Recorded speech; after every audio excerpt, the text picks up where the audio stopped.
அனைத்து அரசு மருத்துவர்களுக்கும் அன்பு வணக்கங்கள்.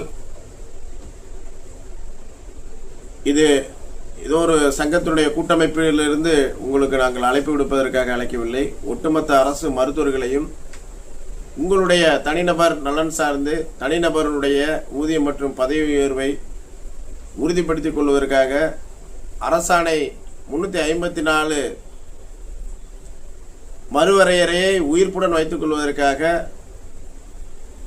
எதிர்வருகின்ற 5/3/2026 அன்று சென்னையில் ஒரு மாபெரும் உண்ணாவிரதம் என்று சொல்வதை காட்டிலும், அதாவது உங்களுடைய கோரிக்கைகளுக்காக, உங்களுடைய தனிநபர் நலனுக்காக 5 மருத்துவர்கள் சாகுமுறை உண்ணாவிரத போராட்டத்தில் ஈடுபடுவதற்கு கூட தயாராகிவிட்டார்கள். அதில் குறிப்பாக இன்று நான் உங்களிடத்தில் பகிர்ந்து கொள்ள இருப்பது, உங்களுடைய ஒத்துழைப்பு இன்றி, அதாவது ஒரு போராட்டம் என்றால், ஒரு கோரிக்கையை வென்றெடுக்க வேண்டும் என்றால் போராட்டம் அல்லாமல் எந்த விதமான ஒரு கோரிக்கையும் வென்றெடுத்ததாக சரித்திரமே கிடையாது. நீங்கள் உதாரணத்திற்கு எடுத்துக்கொள்ள வேண்டுமானால், சமீபத்திலே ஜாக்டோ ஜியோ அவர்கள், அந்த அமைப்பை சார்ந்தவர்கள் ஒட்டுமொத்த அரசு ஊழியர்களுக்கான அந்த திருத்தி அமைக்கப்பட்ட ஓய்வூதிய திட்டத்தை வென்றெடுத்திருக்கிறார்கள். ஒரு முழு தீர்வு கிடைக்காவிட்டாலும் கூட அவர்கள் எடுத்த அந்த காரியத்தில் போராட்டத்தின் விளைவாக ஒரு தீர்வு ஏற்பட்டிருக்கிறது. அதைத்தான் நாம் திரும்ப திரும்ப சொல்கின்றோம். கடந்த 2009ஆம் ஆண்டு போடப்பட்ட கலைஞர் காலத்து அரசாணை 354 மறுவரையறை செய்ய வலியுறுத்தி ஏறக்குறைய 2018ஆம் ஆண்டு முதல், அதாவது முதலாக ஜாக்ஜிடிஏ ஆரம்பிக்கப்பட்டது. ஜாக்ஜிடிஏவில் ஒட்டுமொத்த அனைத்து அரசு மருத்துவர்களும் ஒன்று சேர்ந்து அன்றைய தினம், இன்னைக்கு வந்து ஒரு சில பேர் சொல்றாங்க 354 சாத்தியக்கூறே இல்லை, 354 கைவிடப்பட்டது. அப்படிலாம் கிடையாது. எத்தனை கமிட்டி அமைத்திருக்கிறார்கள் 354க்காக? அன்றைய தினம் 2018 6000 பேர் திரண்ட பேரணி, அனைத்து அரசு மருத்துவர்களும் திரண்ட, உணர்வுபூர்வமாக தன்னெழுச்சியாக திரண்ட பேரணி. அதில் பார்த்தீங்கன்னா அப்பவும் கமிட்டி அமைக்கிறோம், இந்த இதை நாங்கள் மறுவரை செய்வதற்காக குழு அமைக்கப்படுகிறது, எல்லாமே சொன்னாங்க. அதனால எப்பொழுதும் நம்ம கேட்குறப்ப எல்லாம் போராடுற போதெல்லாம் இந்த அரசாணை 354 முடிஞ்சு போச்சு அப்படின்றத அவங்க சொல்லலை. அதுக்கடுத்து அந்த அமைப்பில் ஒரு சில சங்கங்கள் அன்றைய தினம் இருந்த அரசுக்கு ஆதரவாக இருந்ததனால் நாம் கிட்டே போய் அது கை நழுவி போயிட்டு, அதன் பிறகு 2019ஆம் ஆண்டு அனைத்து இதர சங்கங்களை சார்ந்த அனைத்து அரசு மருத்துவர்கள் கூட்டமைப்பு என்ற அமைப்பை உருவாக்கி, அதில் டெமோக்ராட்டிக் டிஎன்ஜிடிஏ, எஸ்டிபிஜிஏ, டிஎன்எம்ஓஏ, காடா உள்ளிட்ட சங்கங்கள் எல்லாம் இணைந்து ஒரு கூட்டமைப்பை உருவாக்கி 2019 ஒரு மிகப்பெரிய தன்னெழுச்சியாக நடந்த ஒரு 2 உண்ணாவிரத போராட்டங்களில், அதற்கு அடுத்து கடைசியாக 2019ஆம் ஆண்டு மாபெரும் அந்த பணிப்புறக்கணிப்பு போராட்டம் இதெல்லாம் நடத்தி, அந்த கோரிக்கையை நாம் இது ஒரு மிகப்பெரிய கோரிக்கை என்றெல்லாம் நம்ம சொல்லி நம்ம அதை போராடினோம். அதில் பல பேரெல்லாம் தண்டனை பண்ணிட மாட்டோம். பட் அதெல்லாம் ஒரு இது, அவர்கள் கலைஞர் அரசாணை என்ற ஒற்றை காரணத்திற்காக அன்றைய தினம் அது கை நழுவி போனது. இருந்த போதிலும் புதிதாக பொறுப்பேற்கின்ற அரசு பொறுப்பேற்றவுடன் உடனடியாக அன்றைய தினம் எதிர்க்கட்சி தலைவராக இருந்த மாண்புமிகு தமிழ்நாடு முதலமைச்சர் அவர்கள் அரசாணை 354 கண்டிப்பாக மறுவரை செய்து தருகிறேன் என்று உறுதியளித்தார்கள். அதன் அடிப்படையில் இந்த அரசு பொறுப்பேற்றவுடன் நாம், அதாவது போராட்டம் என்பதை அடையாளப்படுத்துவதற்கான ஒரு முயற்சியில் ஈடுபட்டோமே தவிர ஆக்கப்பூர்வமாக, அதாவது நான் உண்மையை கூறுவதில் தவறில்லை, அதாவது இந்த அரசை எதிர்த்து போராடி அந்த கோரிக்கையை நாம் வென்றெடுக்க வேண்டும் என்ற ஒரு ஸ்ட்ராட்டஜி நம்ம எடுக்கல.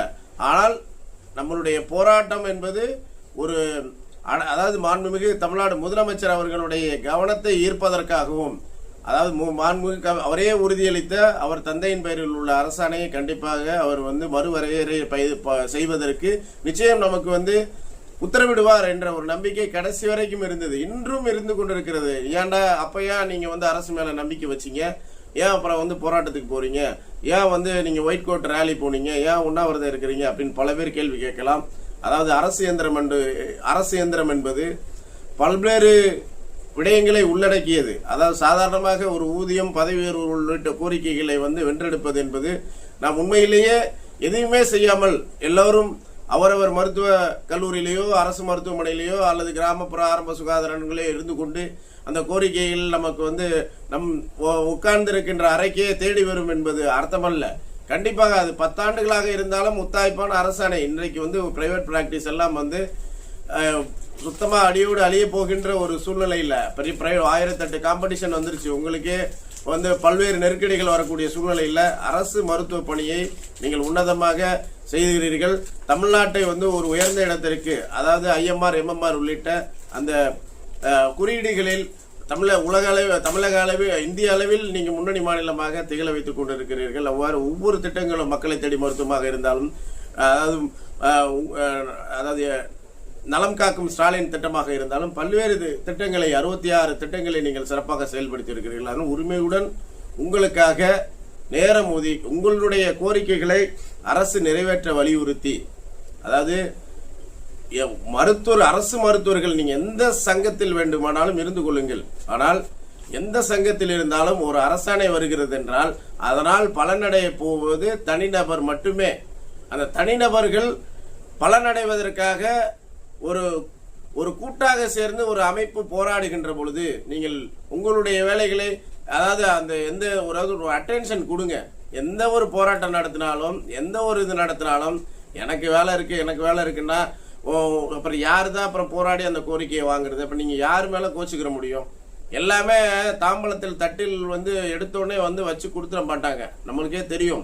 பல்வேறு உலகமே எந்த ஒரு இதுவுமே நம்மளோட மனிதன் பிறந்து உள்ளே வயிற்றில் இருக்கிற பொழுது வெளியில குழந்தை பிறந்து வெளியில வர வருது ஒரு போராடித்தான் வெளியில வருகிறது.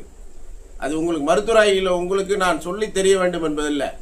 ஆகவே நீங்க தயவு செய்து இந்த 2 முக்கிய கோரிக்கைகள், இந்த அரசாணை நம் கேட்காத ஒன்றை கொடுத்து அதுல 293 அரசாணை இல்ல 4000 ஆரம்ப சுகாதார நிலைய மருத்துவர்களுக்கு 3000 ரூபாய் அந்த படிகள் விட்டு போயிருக்கிறது. ஒரு 16,000 பேர் பெனிஃபிட் ஆகிறாங்க, 4,000 பேர் விட்டு போறாங்க. இப்படி முன்னுக்கு பின் முரணாக நாம் எதை கேட்கவில்லையோ அதை நம் தலையில் சுமத்துவது, நாம் எதை கேட்கிறோமோ அதை இறுதி வரை அவர்களுடைய அரசு உச்சபட்ச அதிகாரத்தையும் பயன்படுத்தி நம்மளை துச்சமென எண்ணி நிராகரிப்பது. உண்மையிலே சொல்றேன், நமக்கெல்லாம் சூடு சொரணம் இருக்கணும், மான ரோஷம் இருக்கணும், சுயமரியாதை பத்தி பேசுறோம், எல்லாமே படிக்கிறோம். பெரியாரை படிக்கிறோம், அம்பேத்கரை படிக்கிறோம், எல்லாரும் உலக அரசியலை படிக்கிறோம், மார்க்ஸை படிக்கிறோம், எல்லாரையும் படிக்கிறோம், உலக தத்துவங்களை எல்லாம் படிக்கின்றோம், சுயமரியாதை பத்தி அதிகமாக படிக்கின்றோம்.